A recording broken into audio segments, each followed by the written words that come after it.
Hello Steelers, and welcome to this second game of Through the Mud and the Blood. I enjoyed the last one so much that I thought I'm going to play it again.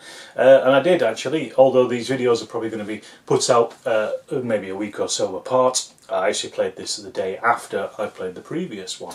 This is the rules we're using, Through the Mud and the Blood. 2 fat lardies, and I'm using one of the scenarios from the Stout Hearts and Iron Troopers supplement, both of which you can get from the 2 Fat Lardies website. And as I said before, if you didn't see it though, this is a First World War skirmish game. It basically seems to be a little bit of a cross between Sharp Practice and Chain of Command, so it lies somewhere between those two really. And it's card driven, but it's individual men, so you're talking anywhere between about 40 and 100 figures on the table. I'm playing it in 15mm as I play most things.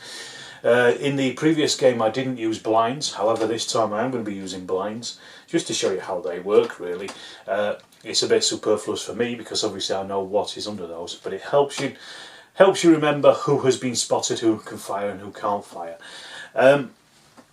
As I said before, this game is, having played it through again and now, knowing it a little bit better than I did 7 years ago when we first tried to play it, there are still a few vagaries here and there in the rules. In this game we're using snipers, for example, and also sentries, and although they have rules, they're a bit vague. It's kind of a game where, you sit down and decide between yourself and the other player, or your opponent, or an umpire, as to how a lot of these things work. I think, in the rules themselves, a couple of things could help just by having maybe an extra sentence or two just to clarify things. I've had to ask a few questions of how other people do stuff on the virtual LARD Discord and things over the last week or so, just as I've been going through the rules. So as I say, it's probably not the best rule set to get into Lardy games with. However, that said, it is an excellent rule set, and it's the last game proved to be really good, really exciting, really interesting, and for trying to follow the tactics of the time.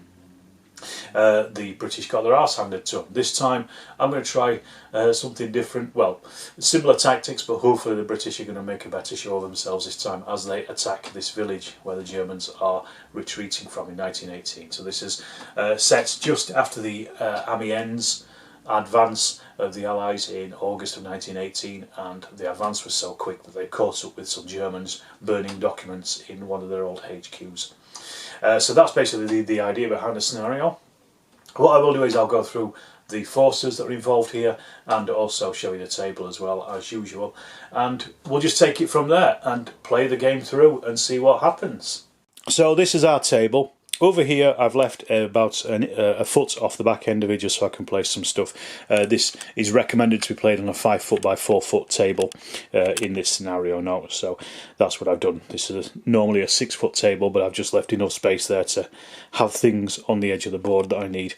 So what we've got is the British advancing in blinds here. You can see this is they're actually advancing in an artillery advance, so this is how infantry would advance under fire of artillery, basically in lines, heading forward rather than this way.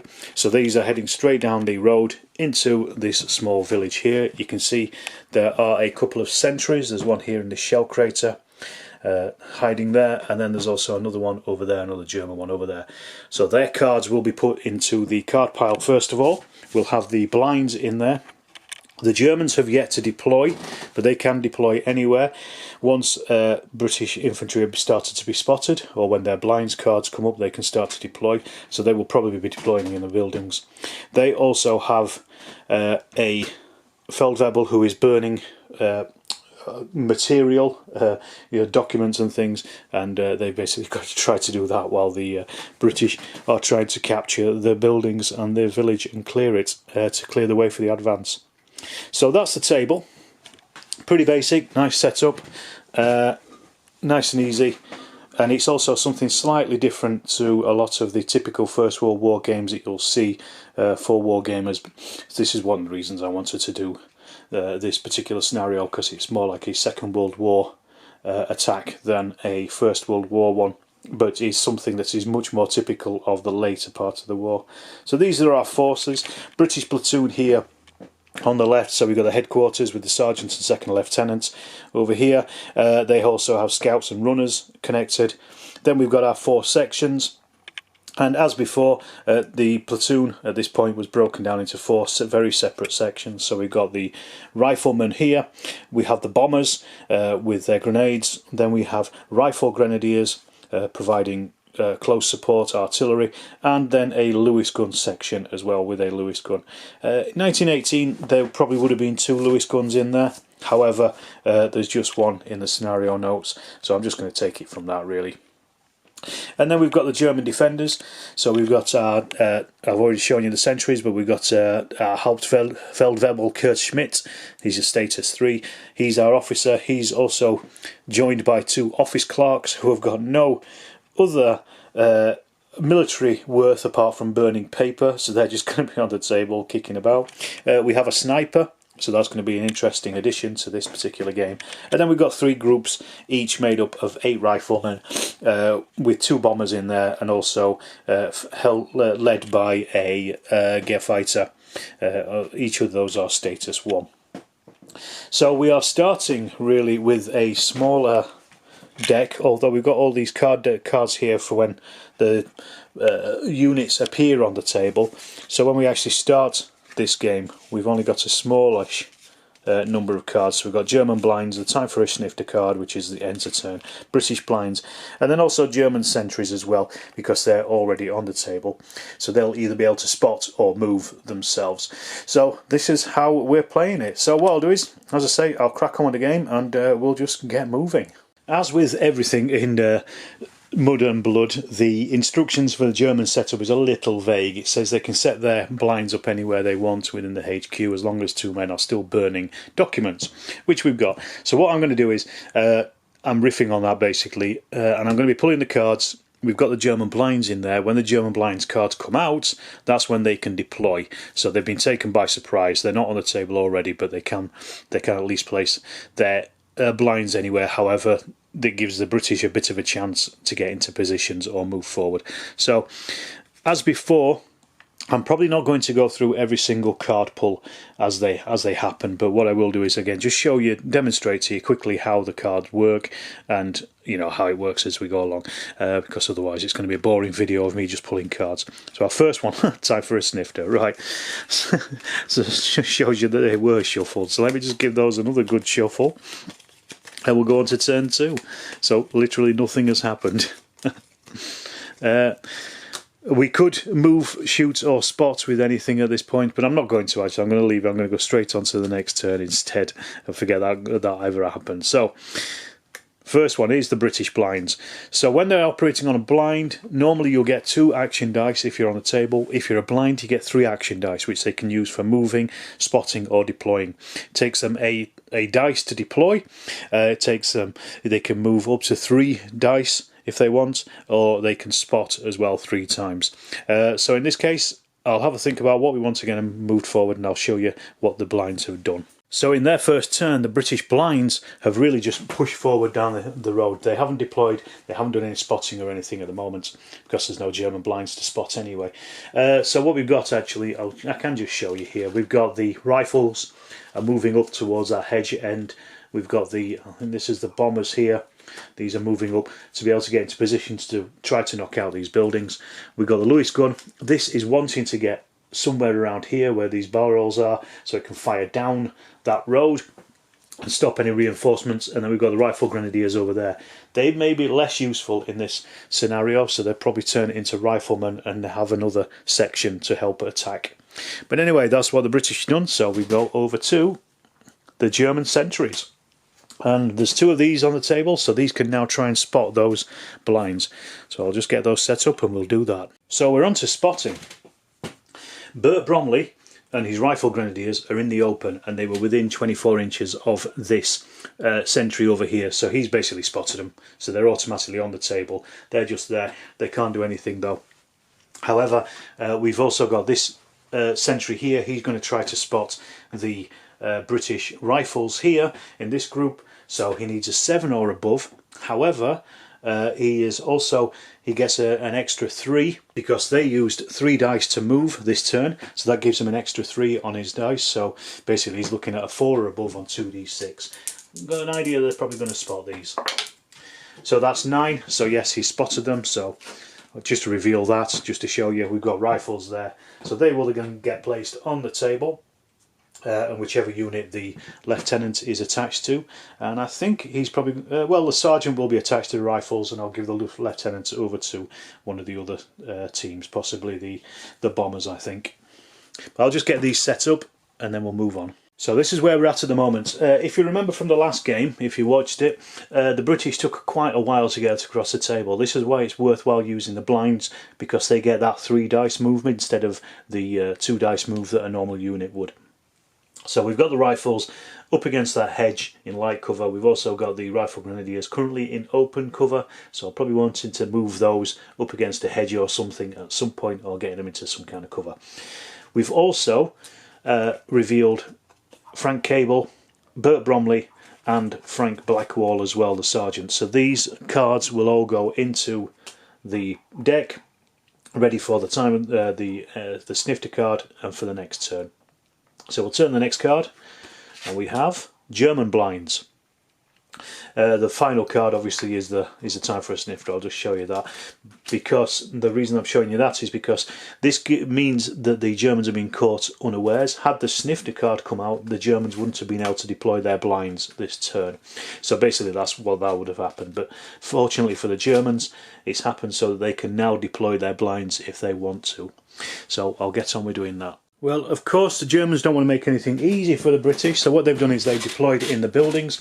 So they deployed a blind in here, they deployed a blind in this building, and another one in here as well. As I say, because these are deployed, I'm not going to allow them to do anything this turn, so their card will remain in the deck. They will be able to deploy if they want next turn, or if they're spotted, of course. I've also deployed, as part of the German blinds, their houseman as well. So he is here with his 2 chaps burning things. He can move about, but the 2 fellows have got to stay there burning. I haven't yet deployed the sniper, and I'll tell you why in a second, because that's going to come out on a card as well. So, as I say, because the Germans have been taken by surprise, I'm not allowing them to, you know, literally be on the table straight away. So we pulled the time for a snifter card, so that does end the turn. So what I've done, again, I keep saying it, but you know, the vagaries of the rules do allow these kind of things to happen, and I've just decided that this is for the best. So what I'm going to be adding is some more cards into the deck. Because the Germans have pulled their blind cards out, I'm going to allow them to put in the sniper card. He can deploy on that card and fire. Also, we've got Hauptmann Feldwebel Kurt Schmidt has appeared, and he's a status 3. So he's got to appear. So we've also got some British actually on the table as well. So I'm going to put their up and atom card into the deck. This allows a bonus move for any unit, whether they're moved or not. And then we've also got these command initiatives. Now what I've done here is I put in the command initiatives for the Germans that are allowed by the scenario. Anyone with a command status higher than the command initiative card itself can use them. So in this case, the 2 can only be used. The 1 can only be used by the Gefighters, but the status 2 can also be used by the Hauptwebel as well, Feldwebel. So there's a bit more choice for him, but less choice for the infantry officers. And the British, I put in the status 1 and the status 2 card, because they do have a status 3 card, but because the lieutenant isn't on the table yet, I figured so far there's only a status 2 leader on the table, big man on the table. So that's why I put in the status 1 and status 2. So then we will move on to the next round of card pulling. Okay, so on to the next turn. The one thing about blinds is they can't fire. You have to be deployed to fire. So at the moment the Germans are, they're not a threat, but they possibly will be a threat if they decide to deploy this turn. So it's really a race to see whose cards come out first, if it's going to be the British or the Germans. If the British can get into a good position or get out of line of sight, such as the Rifle Grenadiers, then it's going to be better for them. So let's just see. Again, we'll go through the cards. I'm not going to go through it all every turn, just at the start, just to give you an idea of how the play goes. So we've got German sentries.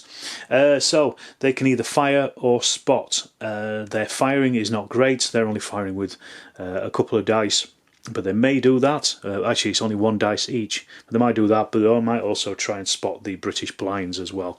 Let's have a think about what they're going to do. Right, our two sentries have decided they're going to fire at the Rifle Grenadiers. There's more chance of hitting those. They're just at effective range. So they need a 4, 5, 6 to hit for both of them. I'm going to roll them both together. They're using both of their action dice to fire. So that's 2 hits in amongst these guys. These are in the open. So 5 or 6 is kill, 2 plus is shock. So 1 kill and 1 nothing. Let's see if that kill is on their big man. 5. No, it isn't. They needed a 1. So it's just one of their riflemen. So first casualty to the British. So the British are already taking hits, but Bert Bromley is up, and he is our Rifle Grenadier chap. So he's got a choice here. They can either try to get into some kind of cover or fire back. I think they're probably going to try and get into cover, to be honest. Okay, so I've gone through the turn. As I say, I've done it off camera, but what's happened is the British have managed to move their Lewis gun up to here and their bombers up to here. They're still on blinds. They also managed to get their Rifle Grenadiers behind the hedge line, and using the up and atom, they managed to get their rifles up to this fence line as well against this building. They didn't spot the German blind because they didn't have any dice left to do that. So the German blind was still on. However, we got the time for a snifter, so anything that is on a blind can deploy on a time for a snifter card. So the Germans have deployed Hermann Lang, with his group in the building, and they are going to fire down on Sergeant Blackwall and his men, should I say. They're hitting on a 3 or above because they're at close range, but these are in light cover. So let's see what happens. 8 dice, 2 men out of each window. So that one's cocked, so let's just re-roll that. That's a 1, so that's a miss. Anyway, so that's 4 hits. And as I say, they're in light cover, so they are killing on a 6. They are shocking on 4, 5. So that's a kill and a shock. So let's put that shock down first of all. We've got a kill. There is 2 big men in there. So let's see if that's a hit on either of those. A 1, and it is. A 2, no it isn't, so it's a rifleman. Right, our next card is Frank Cable. This is the new turn. And he is down here. So he's got a choice. He can either reduce this shock or he can get his men to fire.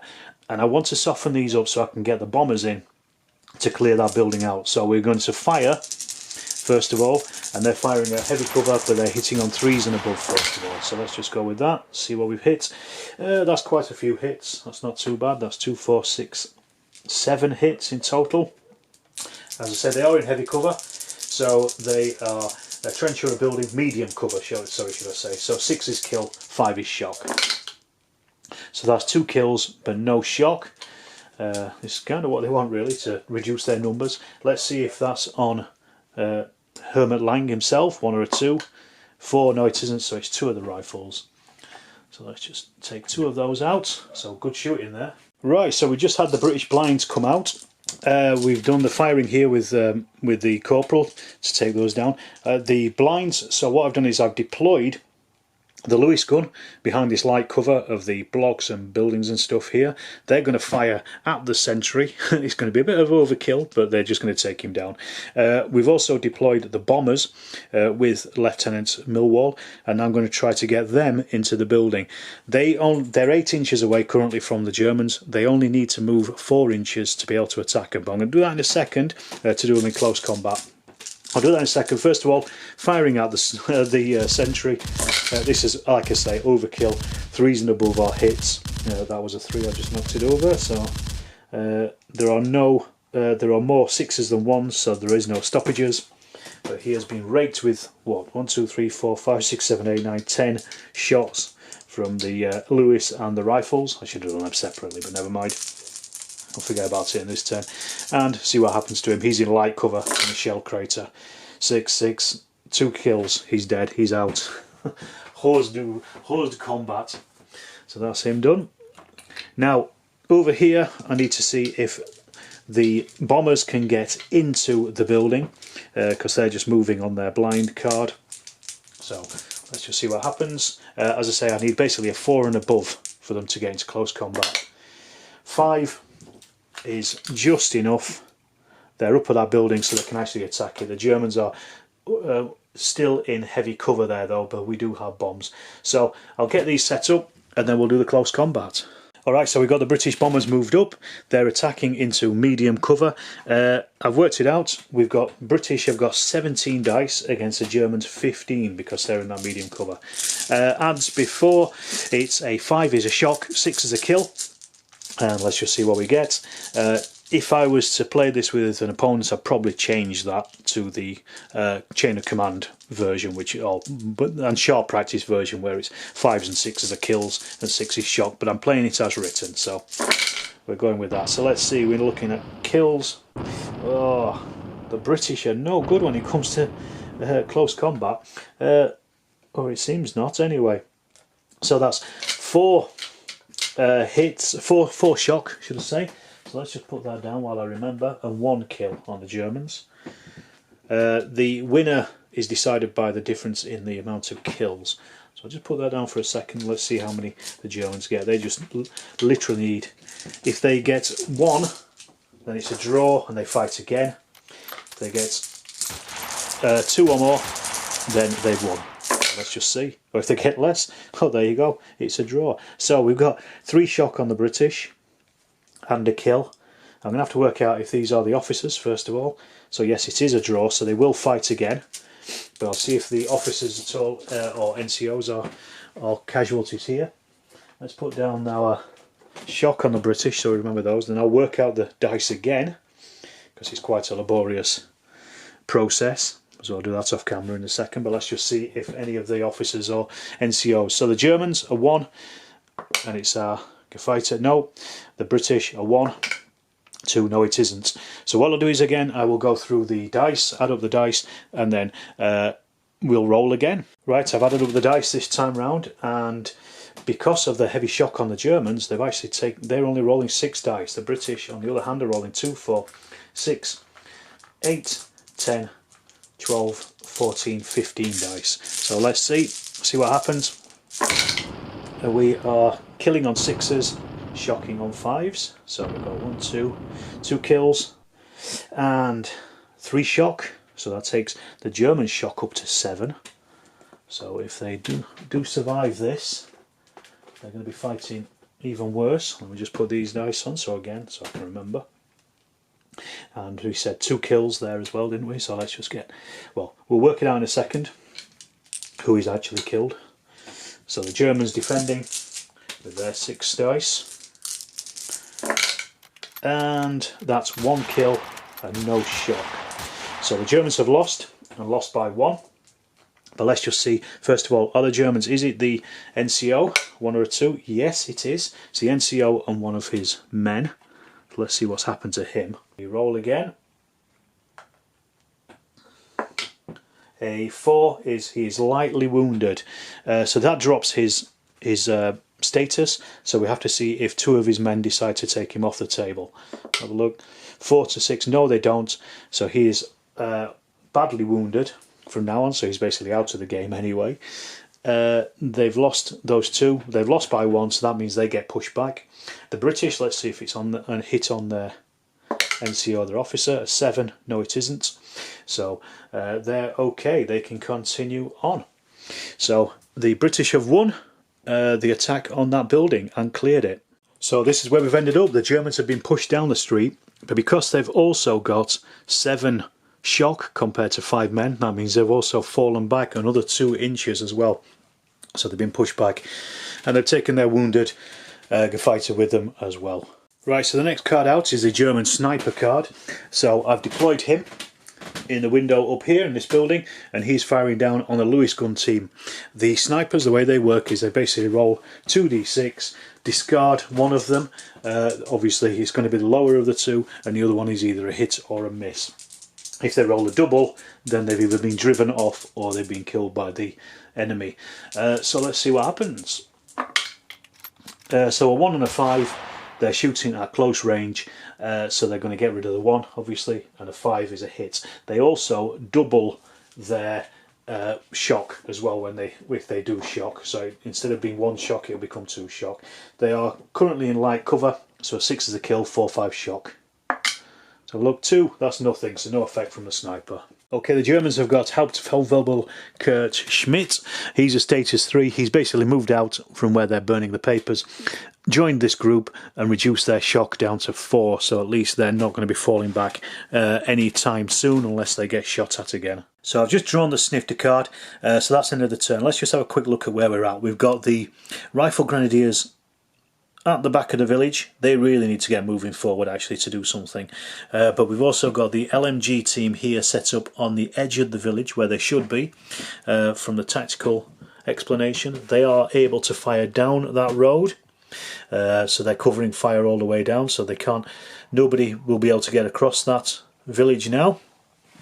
We've also got the bombers over here. They've managed to reduce some shock through the action of the sergeants next to them, and the rifles as well. They've both lost a man each.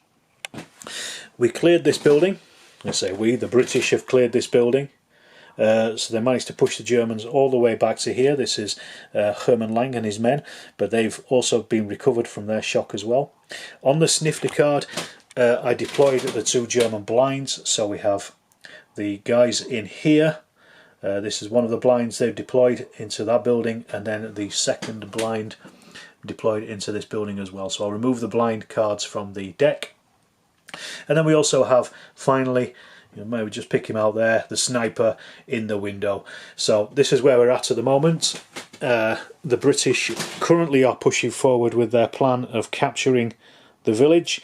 The next target is going to be one of those 2 buildings, I would assume, with covering fire from the Lewis gun and possibly from the rifle grenades as well. But let's crack on and see what happens with the next turn. Okay, the first thing that's happened here is the Sergeant Blackwall has managed to get his men pushed forward onto, he's basically shouted at everybody to get up to this fence line, so they're hopping the fences at the moment, trying to come round to the side to attack that building here. However, fighter Hans Stürmer, should I say, status 1, has ordered his men to fire down on them. They're in light cover here. There's only 4 that can fire out of these 2 windows, but they're going to try anyway. 3 and above, they're hits because they're in close range.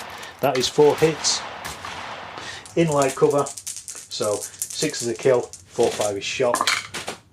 So that is just 1 shock on them and no kills, so that's quite fortunate for the men there of the rifle section. Okay, so we've got an attack again by 2nd Lieutenant Millwall and his men. They're piling into this building to sort out this sniper. It's the easiest way to do it.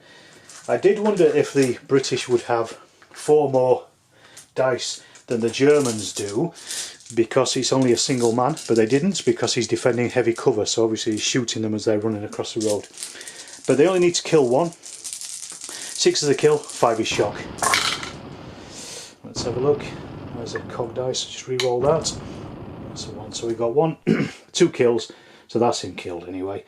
But let's just see how many he was able to kill defending himself. At least we're taking the sniper out. And same again. He's caused 1 shot on that group, so put that in there, take that sniper out. Another dead German. So we just pulled the card for Bert Bromley and his rifle grenadiers. They're firing at this group here in this building. First shot, because it's a ranging shot, is 4 dice, so it's half of their number. So let's see. And they're hitting on 4, 5, 6s, and they've missed every single one. But at least they've got their aiming shot in. And our next bit of firing is the LMG.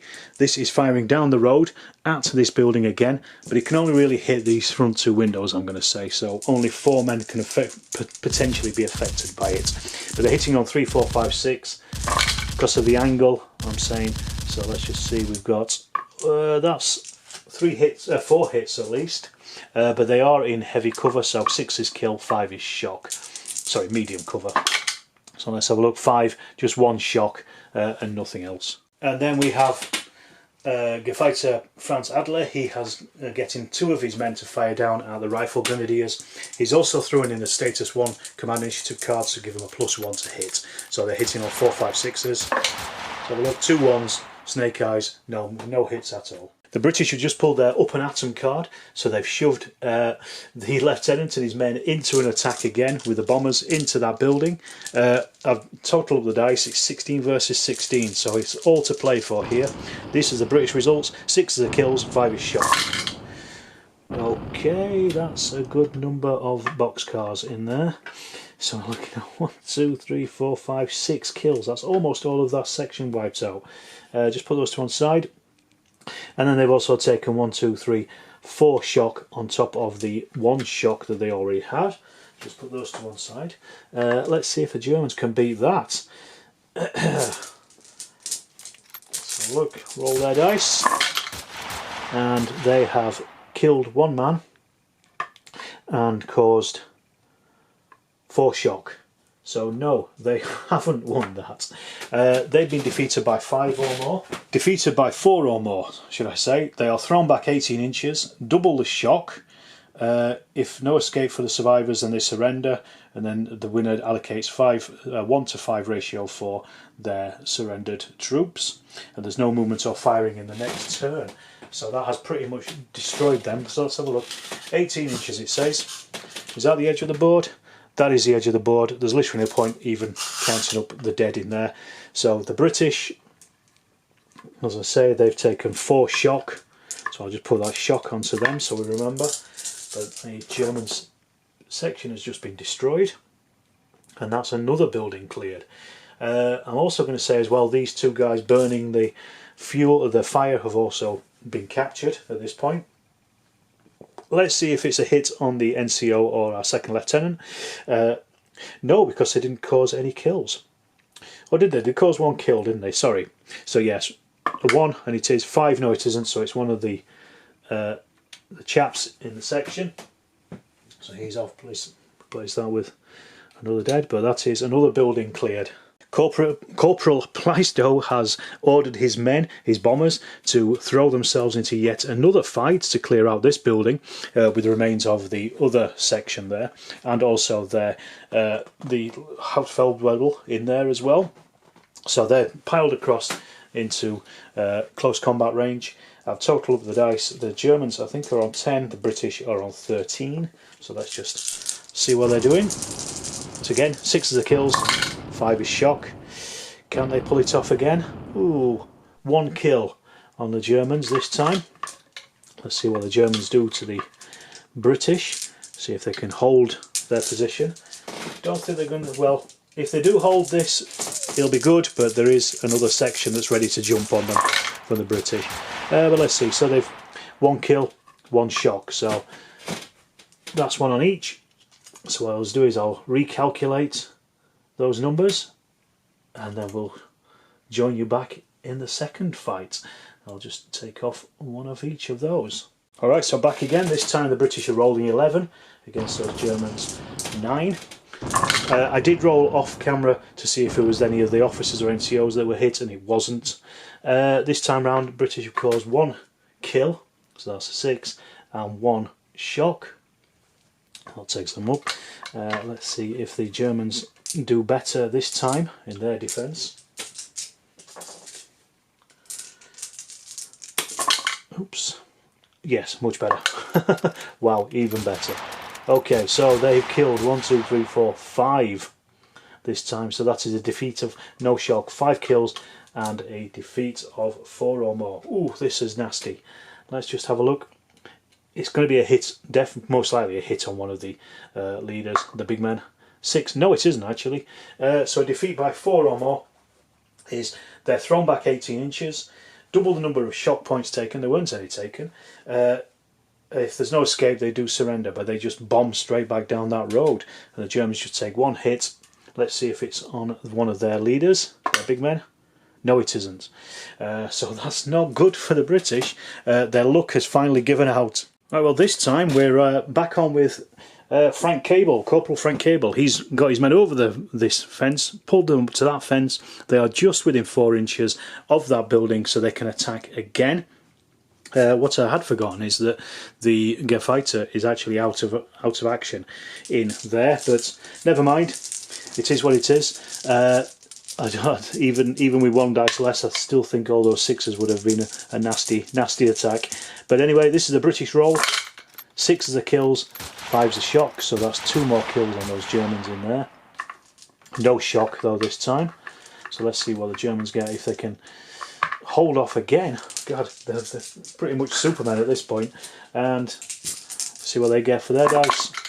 They have caused 2 shock and 1 kill. So that is them defeated by 1. They're thrown back 6 inches, which I think just takes them to the edge of the table. But let's see, they've taken 2 kills. So let's see if that is on either of their leaders, their big men. There are 2 big men in there. One of them is completely out of action, but he could absorb a hit. Let's have a look. A 2. Yes, one of them is hit. So let's see which one. 1 to 3, it's the Hauptfeldwebel. No, it's the Corporal, so he has been killed. The Geffighter, he's been killed as well as part of that, and one of the other riflemen is off as well. Let's have a look for the British. 1 hit, and see if it's the NCO. Oh, it is. And again, 1 to 3, it's the Corporal. 4 to 6, it's the Sergeant. So it's Sergeant Frank Blackwall. See what happens to him. A 2 is, I think he's lightly injured. Yes, he's lightly wounded, which doesn't affect him at the moment. I'll just check that and get back to you. Okay, I've just drawn the snifter card, so it's a bit of a time for a little bit of an assessment as to what is actually happening on this table. So we've got the Germans running because they had more shock than men.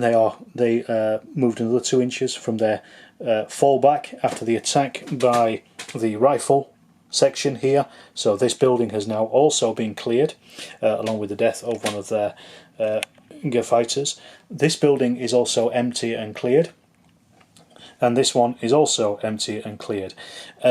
Unfortunately, the British lost most of their bombers, well, all of their bombers in fact, in the attack on that building, so they're scattered all over the road there, and the second lieutenant and the corporal are currently away down the road from them. They do have the German guys who are burning the material, and they've also started to push their LMG forward up to that building so they can hopefully lay some fire down on the Germans in this final building here. And then very finally, there are the Rifle Grenadiers, who are still pretty much in their original position. They've hardly moved this game. And actually, just thinking about it, I think I'm going to call the game there. I've just done a quick tot up in my head, and the British are currently outnumbering the Germans 3 to 1. I don't think it would take them very long to clear out this building of, I think there's only 8 or 9 men in there anyway, so there's a section. They would be laying down fire with the LMG, whilst either using the Rifle Grenadiers also to break them, and slowly working this rifle team around and probably through this building and to attack them as well. Should that fail, they then have a pretty fresh Rifle Grenadier team that they can turn into rifles anyway and attack as well. The German commander is pretty much off the table. He would either be shot up or chased off, I think, next turn, again by the rifles here. They easily cut them 2 down quite simply. So I think I'm going to call this a British victory.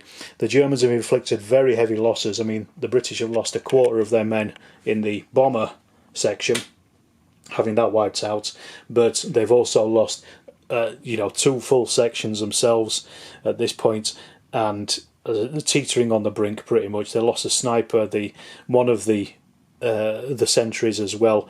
So I think if I were to be playing this as a campaign, I would certainly be as the Germans, I would certainly be withdrawing this unit from the table at this point, so they wouldn't be sticking around much longer. There's just too much British firepower coming at them. Well, that has, I think, definitely shown that the British tactics can work.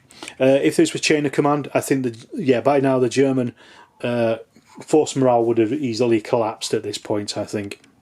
So yes, like I say, I'm going to call it for that. But it does show you that a well-coordinated attack can work. The First World War isn't just men walking into machine gun fire, it is infantry tactics. It's well worth exploring as a wargaming period. There's lots of interest all the way through the war, not just 1914 and not just 1918. There's plenty of stuff to tackle.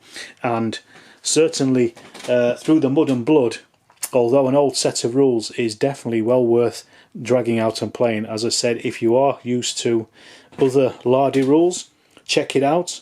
It's not particularly expensive, and you can get everything you want, everything you need in some of the lardy specials as well, so it's well worth checking out for that. I hope you've enjoyed this game. I've really enjoyed it. Another great game of Mud and Blood. I think I will be playing more of these in the future. Do check out any other videos on my channel as well. There's plenty more First World War, skirmish and bigger games as well on there, so do check those out. And thanks for watching. If you haven't subscribed, please do subscribe, hit that like button, leave me a comment, all the usual things that they say on YouTube. And once again, just thank you for watching.